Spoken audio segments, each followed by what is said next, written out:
Bonjour à tous, donc aujourd'hui je vous retrouve pour une nouvelle vidéo Book Recommendation. Donc cette fois-ci ce sera le genre Bitlit. J'ai carrément fait trois catégories. Donc j'ai fait Bitlit, Urban Fantasy et Romance Paranormale, même si ça tourne autour un peu du même sujet, mais comme ça je pourrais faire deux autres vidéos où je vous présenterai un peu d'autres livres, d'autres titres de ce même genre. Bitlit, bon c'est entre Bitlit, Urban Fantasy et Romance Paranormale, il y a quand même il y a quand même un peu quelques différences, même si ça, on peut même si généralement on les regroupe ensemble. Bitlit c'est plus quand même bit comme bit mordre en anglais. Et littérature, donc voilà, littérature, vampire, littérature vampirique, bref, entre guillemets, voilà. Traduction à 2 francs 50. Mais normalement, vous avez compris, bit, mordre, vampire, etc. Et littérature. On va dire ça comme ça. Donc voilà, autour des vampires, il y a beaucoup, c'est beaucoup la maison d'édition Milady. Donc let's go. Alors un incontournable, j'ai envie de dire, donc la confrérie de la Dague Noire. Donc je vous ai sorti le tome 9 et le tome 10, tout simplement parce que j'avais la flemme d'aller chercher le tome 1 qui est genre tout au fond de cette bibliothèque là. Donc voilà, j'ai pris les deux derniers tomes que j'ai. Donc franchement ça c'est un incontournable qui est juste génialissime, un monde vraiment hyper riche et voilà, super bien écrit. Après les romans sont genre hyper gros et c'est écrit genre tout petit, vraiment très très petit. Donc c'est pour ça que la suite en fait je me suis arrêtée au tome 10, mais j'ai le tome 11, 12, 13, 14 et 15 en e-book. Je compte les acheter en version papier, mais vu que j'ai quelques problèmes de poignet, pour moi c'est un petit peu trop lourd à lire, voilà. Donc la confrérie de la Dague Noire, c'est vraiment un univers assez complexe quand même. C'est genre des groupes de guerriers de vampires qui en fait, c'est la confrérie tout simplement, avec un leader, bien sûr, il faut toujours un leader. Et dans cette petite confrérie, en fait, ce sont des gens qui sont là pour protéger leurs congénères des vampires, parce qu'en fait, disons que c'est pas très, enfin c'est un peu caché, voilà, les vampires sont là mais ils sont cachés.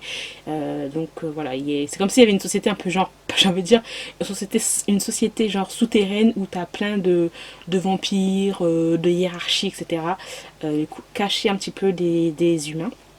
Et en fait, la confrérie est là pour protéger tout ça.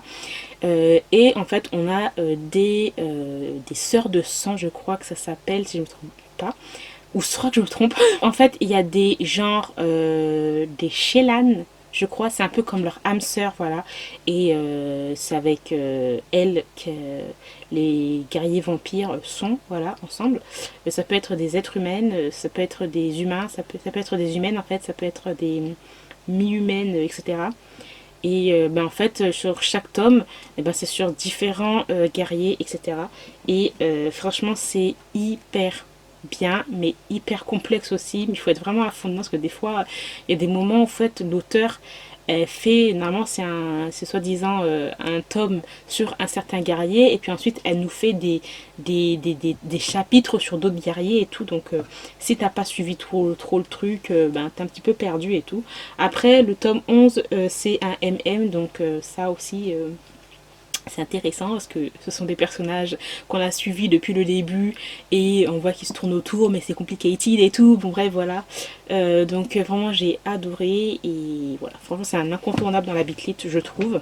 Ensuite il y a Riley Johnson de Kerry Arthur. Donc c'est une série, je crois, en 9 tomes si je me trompe pas. Je crois que j'ai les 6 premiers tomes, mais c'est vraiment l'une des premières Bitlit que j'avais lues et qui était sortie aussi à cette époque là où c'était vraiment la hype et tout.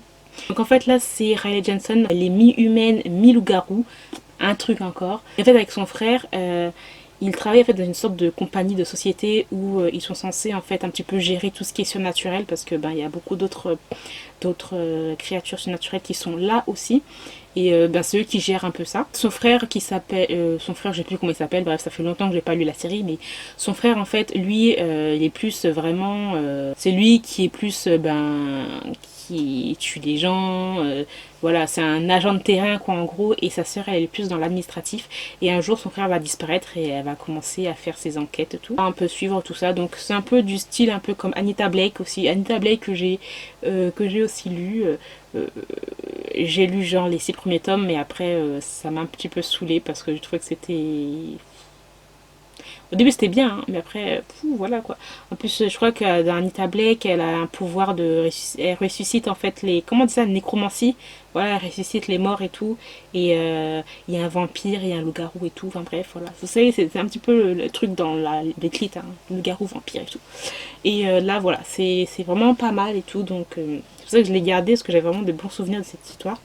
Ensuite, un autre incontournable, donc c'est Chasseuse de la nuit de Jane Frost. Là, il est juste génialissime parce que vous avez un couple, Kate et Bones.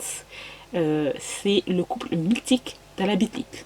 Ah, ça je vous le dis. Là, on a Catherine, Catherine Kate, voilà, qui est mi-humaine en fait, mi-vampire. Clairement une chasseuse de vampires, puisque elle traque en fait tous les vampires parce qu'elle veut se venger de son père qui lui a gâché la vie de sa mère et elle, etc. Un jour elle va se faire attraper par Bones qui est un chasseur de primes, voilà, et qui est un vampire, et ils vont s'associer. Donc ça va être assez bizarre parce que normalement c'est pas comme ça. Et bien sûr ils vont s'associer, lui va l'aider à s'entraîner, etc. Et bien sûr il va y avoir rapprochement. Mais il n'y a pas que ça, il y a beaucoup d'enquêtes dans Chasseuse de la nuit. Ensuite, il y a aussi des séries spin-off qui sont juste génialissimes sur d'autres vampires. Franchement, vraiment trop bien. Franchement, je ne saurais pas dire franchement. Et voilà, donc on va suivre en fait les aventures de ces deux-là. Et à un moment donné, Kate va devoir choisir entre être humaine ou vampire et tout. Et voilà, c'est vraiment trop cool. En plus, c'est un personnage, Kate, qui est hyper fort et hyper charismatique. Et ensuite, un dernier incontournable, j'ai envie de dire aussi, dans la Beat-Lit. Donc, c'est la série Minuit de Lara Adrienne. Je vous ai pris le tome 3, 4 et 5 parce qu'en fait, le tome 2 et le tome 1, ils sont encore loin dans là-bas. Donc, je vous ai déjà pris le tome 3, donc c'est déjà ça. Voilà. Donc, Minuit, ça ressemble quand même un peu beaucoup à la Confrérie de la Dague Noire. Mais même, il y a même... voilà. Il y a même l'auteur de la Confrérie de la Dague Noire qui laisse des petits posts en mode « Entrez dans le monde des vampires de la Adrienne, vous serez captivé ». Donc voilà, ça veut tout dire, hein.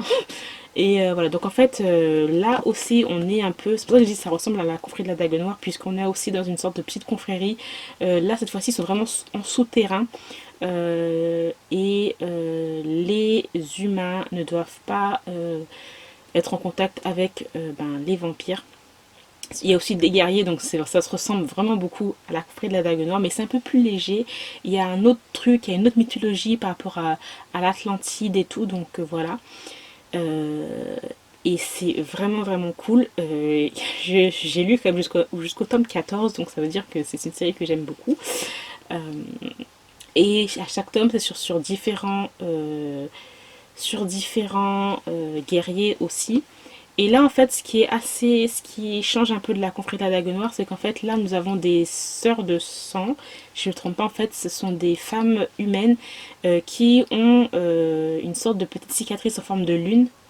Et en fait, personnes qui sont censées être en couple, en fait, ADN, génétiquement, en fait, c'est compatible, quoi, en gros.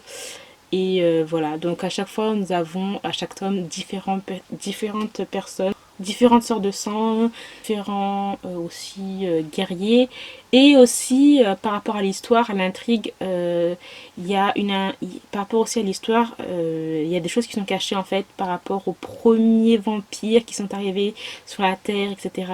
On comprend qu'il y a une histoire avec l'Atlantide, on comprend qu'en fait il y a eu aussi des modifications d'ADN et tout, bref, c'est vraiment sympathique comme série, donc voilà. J'ai terminé pour ma petite recommandation de Beat-Lit. Donc là, ce sont j'ai envie de dire, les premières Beat-Lit en fait qui sont sorties. Après, il y en a d'autres, hein, j'en ai lu tellement. Après, si vous allez dans le catalogue de les éditions Milady, vous allez trouver tout ce que vous voulez. Et puis voilà.